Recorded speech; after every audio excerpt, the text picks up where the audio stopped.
The strange thing about losing hope is that nobody notices the exact moment it happens. Rain tapped softly against the floor-to-ceiling windows of the Moretti estate, a sprawling stone mansion overlooking the Hudson River. Beyond the glass, the lights of New York shimmered through the storm like distant stars. Inside, everything was silent. Too silent. Vincent Moretti sat motionless in his custom wheelchair, his hands resting on the armrests polished smooth by 2 decades of use. At 42 years old, he was one of the most powerful men on the East Coast. Newspapers called him a business legend. Rivals called him untouchable. Employees called him Sir. But none of those names mattered anymore. For 20 years, the lower half of his body had remained still, immune to every surgery, every therapy session, every medical breakthrough money could buy. He had traveled to Boston, Houston, Los Angeles, even overseas. Specialists studied his condition. Researchers reviewed his scans. Doctors promised possibilities, then quietly admitted defeat. Over time, Vincent stopped asking questions. Then he stopped expecting answers. Eventually, he stopped caring. A grandfather clock echoed through the mansion. 9 o'clock. His eyes drifted toward a stack of documents waiting on the mahogany desk nearby. Transfer agreements. Corporate succession papers. Signatures that would place his empire into the hands of others. His legal team thought he was planning for the future. The truth was simpler. Vincent no longer wanted one. The room smelled faintly of leather, cedarwood, and rain. Expensive things. Beautiful things. Things that meant nothing. Across the hall, staff members moved quietly, careful not to disturb him. Everyone in the house had learned the same lesson years ago. Mr. Moretti preferred silence. He preferred distance. He preferred to be left alone. The truth was, loneliness had become easier than disappointment. A soft knock interrupted the quiet. Vincent didn't turn around. "What is it?" he asked. The voice of his longtime assistant answered from the doorway. "Sir, the new caregiver arrived this evening." Vincent closed his eyes. Another one. The 7th this year. The previous 6 had lasted anywhere from 3 days to 3 weeks. Some were intimidated. Some were overly sympathetic. Others treated him like a medical project. They all eventually left. "Send her home," Vincent said flatly. "She's already signed the contract, sir." "Then pay her and send her home tomorrow." A brief pause followed. "There's something else." Vincent's jaw tightened. "What?" "She brought her son." For the first time in several minutes, Vincent turned away from the rain-darkened window. His expression hardened. Why would she bring a child here? Apparently, she couldn't find childcare tonight. Vincent looked away again. Not his problem. Nothing was. "Handle it," he said. The assistant hesitated before quietly leaving the room. Silence returned. Rain continued tapping against the glass. Somewhere deep inside the mansion, a door opened. Then came something unusual. Something that hadn't been heard inside these walls for a very long time. Laughter. Small. Genuine. A child's laughter. Vincent's fingers tightened slightly against the wheelchair armrest. The sound echoed faintly through the corridor before fading away. He stared at the storm outside, trying to ignore it. But for reasons he couldn't explain, the empty room suddenly felt a little less empty. The next morning arrived wrapped in gray clouds, and the smell of fresh coffee drifting through the enormous mansion. Emily Carter stood alone in the staff kitchen, nervously smoothing the sleeves of her inexpensive sweater while reviewing the schedule she had been handed less than an hour earlier. The paper listed medications, appointments, therapy sessions, meal times, and emergency contacts. Every line seemed designed for someone with years of experience. Emily swallowed hard. She had taken difficult jobs before. She had worked double shifts at diners, cleaned offices after midnight, and spent countless weekends juggling bills while raising Noah alone. But nothing about this place felt ordinary. The kitchen alone was larger than the apartment she rented. A soft thump of sneakers against hardwood interrupted her thoughts. Noah appeared carrying a bowl of cereal almost as large as his head. "Mom, this house has 3 staircases." Emily smiled despite her nerves. "Then promise me you will only use one of them." Noah grinned. "I counted 18 windows in my room." "That is because it is not really your room. It feels like my room." Emily could not argue with that. The guest suite they had been assigned was larger than any bedroom Noah had ever slept in. For a moment, guilt tugged at her chest. Children should not get attached to temporary places. Temporary things had a habit of disappearing. Before she could answer, a housekeeper entered the kitchen. Mr. Moretti is ready for breakfast. Emily nodded and followed her through a maze of hallways lined with paintings, antique furniture, and photographs from decades past. The mansion felt less like a home and more like a museum dedicated to a life that had stopped moving forward years ago. When they reached the dining room, Vincent was already there. Morning light spilled through towering windows behind him.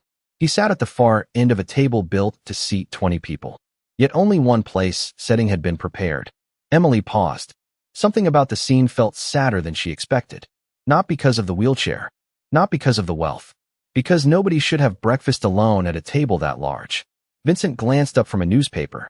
You are late. Emily checked the clock. It was exactly 8 o'clock. No, I am on time. The room became very quiet. The housekeeper looked horrified. Vincent lowered the newspaper slowly. Most people apologized immediately when confronted by him. Most people became nervous. Emily simply stood there holding a tray. A faint crease appeared between Vincent's eyebrows. You are direct. I am honest. Their eyes met for a brief second. Then, unexpectedly, Vincent returned to reading. That will either help you here or get you fired. Emily set down his breakfast. I guess we will find out. Across the room, a sudden burst of laughter echoed through the hallway. Noah's voice. Bright. Fearless. Vincent's eyes lifted from the newspaper before he could stop himself.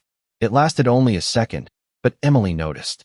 For the first time since arriving, she saw something break. Through the wall around him. Not happiness. Not yet. Curiosity. And after 20 years of silence, curiosity was a beginning. 3 days passed, and something unusual began happening inside the Moretti estate. People smiled more. Not often. Not dramatically. Just enough to notice. The cooks lingered longer in the kitchen. The housekeepers exchanged quiet conversations in the hallways. Even the security staff seemed less tense. Nobody said it out loud, but everyone knew why. Noah, the 7-year-old, had somehow accomplished what millions of dollars, dozens of specialists, and 20 years of carefully managed routines could not. He made the mansion feel alive. One rainy afternoon, Emily was organizing medication schedules in the library when she realized the house had become unusually quiet. Too quiet. She immediately looked around for Noah. He was not in the guest suite. Not in the kitchen. Not in the indoor game room. A small wave of panic rose in her chest. Noah, she called while moving through the hallway. No answer. She checked the grand staircase.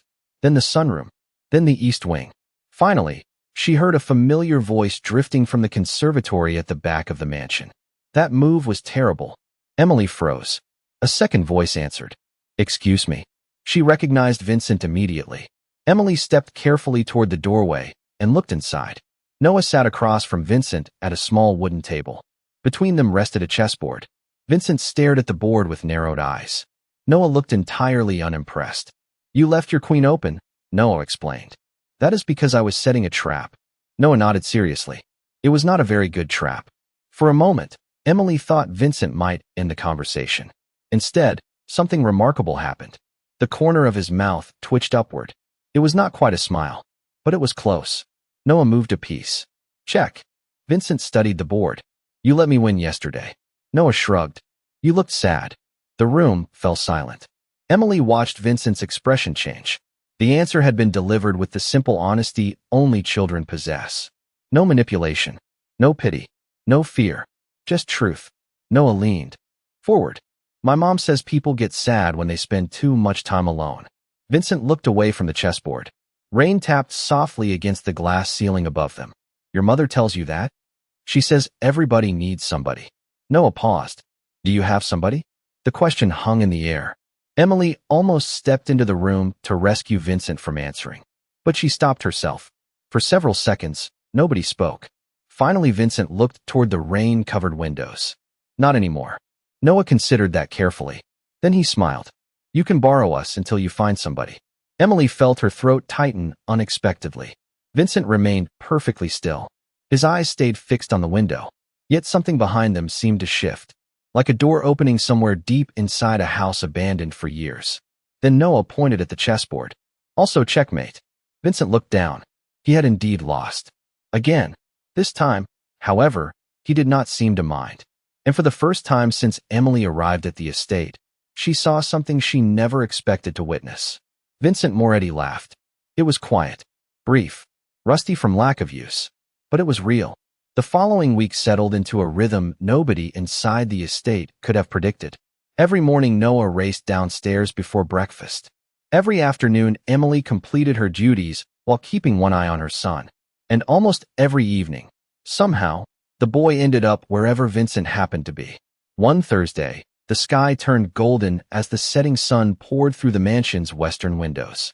Emily was organizing medical files when a familiar melody drifted softly through the hallway. She stopped. The sound was faint, gentle. Someone was humming. For a moment, she thought it was a recording. Then she realized the music was coming from her. She had been humming without noticing, the same lullaby she sang to Noah since he was a baby. The tune followed her as she carried a stack of folders toward the study. When she reached the doorway, she froze. Vincent was staring at her. Not at the folders. Not at the paperwork. At her. His expression had completely changed. The color drained from his face. "Where did you learn that song?" he asked quietly. Emily blinked. "What song?" "The one you were humming." She thought for a second. "My mother used to sing it." Vincent gripped the armrest of his wheelchair. "Your mother?" Emily nodded. "Every night when I was little." The room became strangely still. Even the ticking clock on the wall seemed louder. Vincent looked away first. What was her name? The question felt unexpected, personal.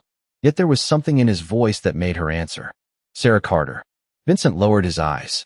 For several seconds he said nothing at all. Emily wondered if she had somehow upset him. Then Noah burst into the room carrying a sketch pad under one arm. "I finished it," he announced proudly. The tension instantly shattered. Noah hurried over and handed Vincent a piece of paper. Vincent looked down. It was a drawing. A childlike picture of the mansion beneath a bright blue sky. Birds filled the air. Flowers covered the lawn. 3 stick figures stood near the front entrance. One was Noah. One was Emily. The third sat in a wheelchair. Above the drawing, written in large, uneven letters, were 4 simple words. "Our big, weird family." Noah smiled proudly. "I made your hair better this time." Emily laughed despite herself. Vincent continued staring at the drawing. Nobody spoke. Finally, Noah pointed toward the figure in the wheelchair. "That is you." Vincent nodded slowly. "I figured that out." "And that is me." "I figured that out too." Noah pointed at Emily. "And that is Mom." Vincent's eyes softened slightly. "I managed to solve that one as well." Noah grinned. Then he said something so casually that neither adult was prepared for it. "I think Grandma Sarah would like you." The smile vanished from Vincent's face. Emily immediately frowned. "Noah, you never met Grandma Sarah." "I know." Noah shrugged. "But Mom talks about her all the time." Vincent looked back at the drawing. At the 3 figures standing together beneath the bright sky. Something deep in his memory stirred.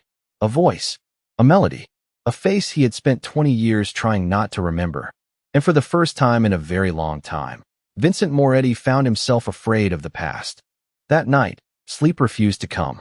Vincent sat alone in his study long after the rest of the mansion had gone quiet. A single lamp cast a warm circle of light across the desk while rain whispered against the windows. In front of him rested an old wooden box he had not opened in years. Dust coated the edges. The brass latch showed signs of age. Slowly, he lifted the lid. Inside were photographs, letters, and fragments of a life he had buried beneath 2 decades of silence. At the very bottom sat a faded picture of a young woman standing beside a lake, her hair dancing in the summer wind. Sarah. Vincent stared at the image. The same gentle eyes. The same soft smile. The same woman whose voice had once filled every empty corner of his world. His chest tightened. He had spent 20 years convincing himself that the past belonged in the past. Then Emily had walked through his front door, carrying the same melody Sarah used to hum. The same kindness.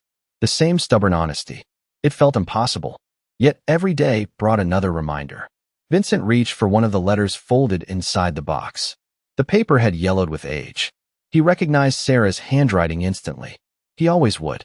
Before he could open it, a soft knock interrupted the silence. His assistant stepped inside. "Sorry to bother you, sir." Vincent closed the box. "What is it?" "You asked me years ago to alert you if I ever came across anything connected to Sarah Carter." Vincent's eyes narrowed. "Go on." The assistant hesitated. "After Emily arrived, I did some checking." The room suddenly felt colder. "And Emily's mother was Sarah Carter." Vincent went completely still. For several seconds, neither man spoke. The rain outside seemed louder than before. Are you certain? Vincent asked quietly. Yes. His assistant handed over a thin folder. Vincent opened it slowly. Birth records, employment history, public records. Every page pointed toward the same conclusion. Emily Carter was Sarah's daughter. Vincent stared at the documents as memories flooded back.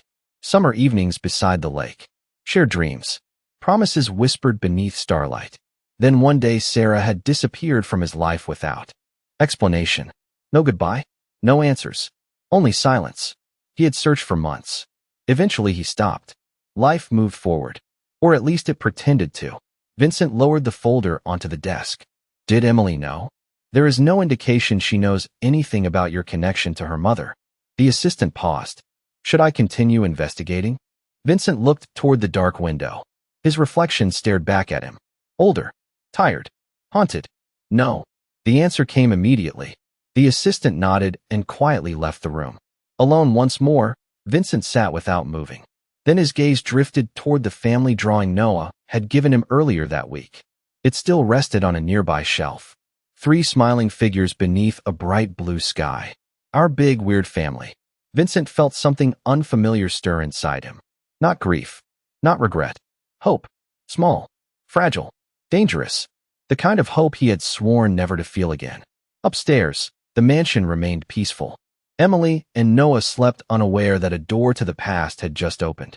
And for the first time in 20 years, Vincent found himself wondering whether some people enter your life by accident, or whether they find their way back exactly when they are needed most. The days that followed felt different, though nobody openly acknowledged it. The mansion remained as grand as ever. The routines remained unchanged, and the rain still drifted across the Hudson every few evenings. Yet something invisible had shifted. Vincent found himself leaving his study more often. At first it was only for a few minutes, then an hour, then entire afternoons spent in rooms he had ignored for years. One bright Saturday morning, Emily found him sitting in the sunroom while Noah worked on a puzzle spread across a low coffee table. Sunlight spilled through the glass walls, warming the room with a golden glow. Noah held up a puzzle piece triumphantly. Found it. Vincent glanced over. You said that 5 minutes ago. That was a different piece. Of course it was. Noah grinned. Emily stood quietly in the doorway watching them. She still found it difficult to believe this was the same man she had met weeks earlier. The sharp edges remained. The guarded expressions remained. But now there were cracks in the armor. Small openings where light occasionally slipped through. Later that afternoon, Vincent's physical therapist arrived for the weekly session. Normally these appointments were short and tense. Vincent tolerated them out of obligation rather than belief. Over the years, hope had become harder than disappointment. Emily was organizing supplies nearby when she noticed something unusual. Vincent was paying attention, not pretending, not enduring, actually listening. The therapist guided him through a familiar series of exercises. Movements repeated hundreds of times before. Movements that rarely produced results. Yet this time Vincent did not ask how much longer remained. He did not complain. He did not withdraw into silence. He simply continued. Across the room, Noah sat cross-legged on the floor, drawing superheroes. Every few minutes he looked up. You are doing great, he announced. Vincent raised an eyebrow. You have no medical qualifications. I know. Noah shrugged. But you are still doing great. The therapist smiled. Emily smiled too. Even Vincent fought back what looked suspiciously like amusement. The session continued. Minutes passed. Then something happened. Tiny. Almost invisible. Vincent's foot shifted. Barely half an inch. The therapist froze. Emily froze. Vincent stared downward. For a moment nobody spoke. The room seemed to hold its breath. Did you see that? The therapist asked quietly. Emily nodded. Vincent continued staring at his foot. 20 years of specialists. 20 years of reports. 20 years of hearing the same careful explanations. Yet in that moment, none of them mattered. Because for the first time and longer than he could remember, something had moved. The therapist quickly composed herself. It could be a positive response to increased engagement and consistency. Vincent remained silent. Noah looked confused. Is that good? The therapist smiled. That is very good. Noah immediately jumped to his feet. I knew it. Vincent looked at him. You knew what? That you were getting stronger. Vincent shook his head. You have absolutely no evidence for that. Statement. Noah smiled. I do now. Laughter filled the room. Warm, natural, unforced. And as sunlight streamed through the windows, Vincent realized something far more important than a physical improvement had already happened. For the first time in 20 years, he had started imagining a future again. Autumn arrived quietly along the Hudson River. The trees beyond the estate shifted from deep green to shades of gold and amber, and for the first time in years, Vincent found himself noticing the change. One afternoon, while Noah was at school and Emily was reviewing schedules in the office, Vincent received an unexpected visitor. His assistant entered carrying a sealed envelope. This arrived this morning. Vincent accepted it without much interest. Most correspondence involved business matters he no longer cared about. But the moment he opened the envelope, his expression changed. Inside was an old photograph. The edges were worn. Time had faded the colors. Yet the image was unmistakable. Sarah stood beside a lakeside dock, smiling into the camera. Next to her stood a younger Vincent. His breath caught. There was no note, no return address, nothing except the photograph. For several minutes he stared at it. Then he noticed something on the back. A date. And beneath the date, a location. A small town in upstate New York. The same town where he and Sarah had spent one unforgettable summer decades earlier. That evening, Vincent sat alone in the library studying the photograph when Emily entered carrying tea. She immediately noticed the look in his eyes. Are you all right? She asked gently. Vincent hesitated. Then he handed her the picture. Emily looked down. Her face softened instantly. That is my mother. Vincent nodded. Yes. Emily traced the edge of the photograph with her finger. She was beautiful. She was. The answer came so quietly that Emily almost missed it. For a moment, neither spoke. Then Emily smiled faintly. She used to tell me that people come into our lives for a reason. Vincent looked toward the window. Did she believe that? Always. Emily lowered the photograph. Even when life did not make sense. Her words lingered in the room long. After she stopped speaking. Later that night, Noah joined Vincent in the sunroom carrying a school project. It was a family tree assignment. Sheets of colored paper spilled from his backpack. I need help, Noah announced. Vincent raised an eyebrow. You are asking the wrong person. Nope. Noah sat beside him. You are good at puzzles. Vincent reluctantly examined the project. Names branched across the page. Parents. Grandparents. Great-grandparents. Stories connected through generations. Noah pointed at an empty section. This is the part about people who matter even if they are not family. Vincent looked confused. Your school has that category? My teacher says family is not always about biology. Noah smiled proudly. Sometimes it is about who shows up. The words landed harder than the child realized. Vincent stared at the paper. Who shows up? Such a simple idea. Yet for years he had surrounded himself with employees, advisors, and associates while convincing himself he needed nobody. Across the room, Noah carefully added another branch to the project. Then he wrote a name. Vincent Moretti. Vincent's eyes widened. What are you doing? Noah looked up. You show up. The room fell silent. Outside, golden leaves drifted across the lawn beneath the evening sky. Inside, a man who had spent 20 years protecting himself from loss suddenly understood what frightened him most. It was not his past. It was the possibility of losing the people who had brought him back to life. The first snowfall arrived earlier than expected that year. By late afternoon, soft white flakes drifted across the estate grounds, covering the gardens and winding pathways in a blanket of silver. Noah pressed his face against the window and gasped. It is snowing. Within seconds he was pulling on boots, a coat, gloves, and a hat that seemed slightly too large for his head. Emily laughed as she helped him zip his jacket. Do not stay out too long.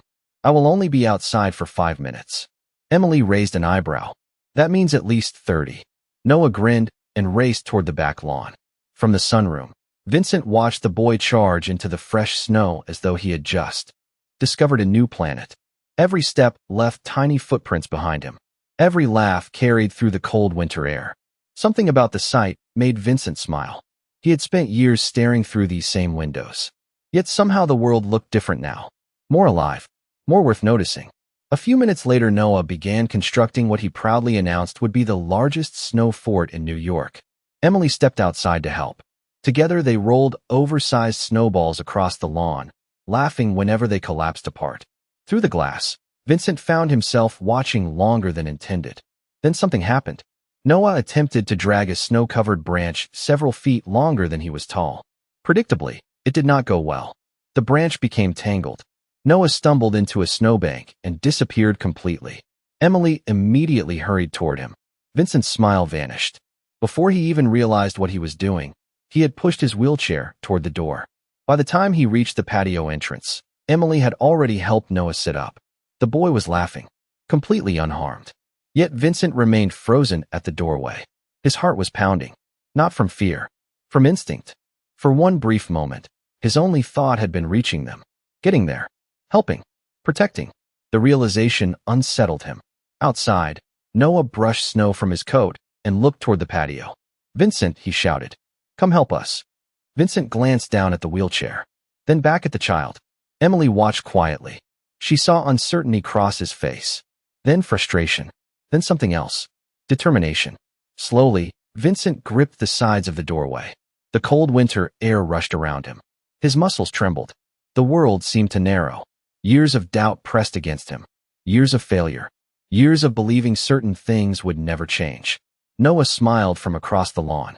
"You can do it." Such simple words. Yet they carried more power than any speech. Vincent tightened his grip. For several seconds nothing happened. Then his body shifted forward. One foot, then the other. Not far. Not steady. Only a few seconds. But long enough. Long enough for him to stand. Emily covered her mouth. Tears filled her eyes instantly. Noah erupted with excitement. "Mom! Mom! Look!" The snow continued falling around them as Vincent remained upright, breathing hard, staring at the world from a height he had not experienced in 20 years. It lasted only a moment before he carefully settled back down. Yet the moment was enough. Because standing was not the miracle. The miracle was that he had wanted to reach someone more than he feared falling. And for the first time in 20 years, hope no longer felt fragile. It felt real. Winter slowly gave way to spring. Snow melted from the estate grounds, revealing green grass beneath, and sunlight lingered longer across the Hudson each evening. Life inside the mansion no longer resembled the silent place Emily and Noah had first entered months earlier. Laughter appeared where silence once lived. Conversations replaced closed doors. Even the staff seemed lighter, as though the entire house had finally exhaled. One Saturday morning, Noah raced through the kitchen carrying a school certificate above his head. "I got first place." His voice echoed through the halls. Emily hugged him immediately. Moments later, Vincent rolled into the room. Noah proudly handed over the certificate. Vincent studied it with exaggerated seriousness. "Impressive." Noah grinned. "You sound surprised." "I am maintaining professional objectivity." Noah laughed. "That means yes." It had become their language, their routine, their family. Later that afternoon, Emily found Vincent sitting near the gardens, watching the river sparkle beneath the afternoon sun. A gentle breeze moved through the trees. For a while neither spoke. Then Vincent handed her an envelope. Emily frowned. "What is this?" "Open it." Inside was a collection of documents.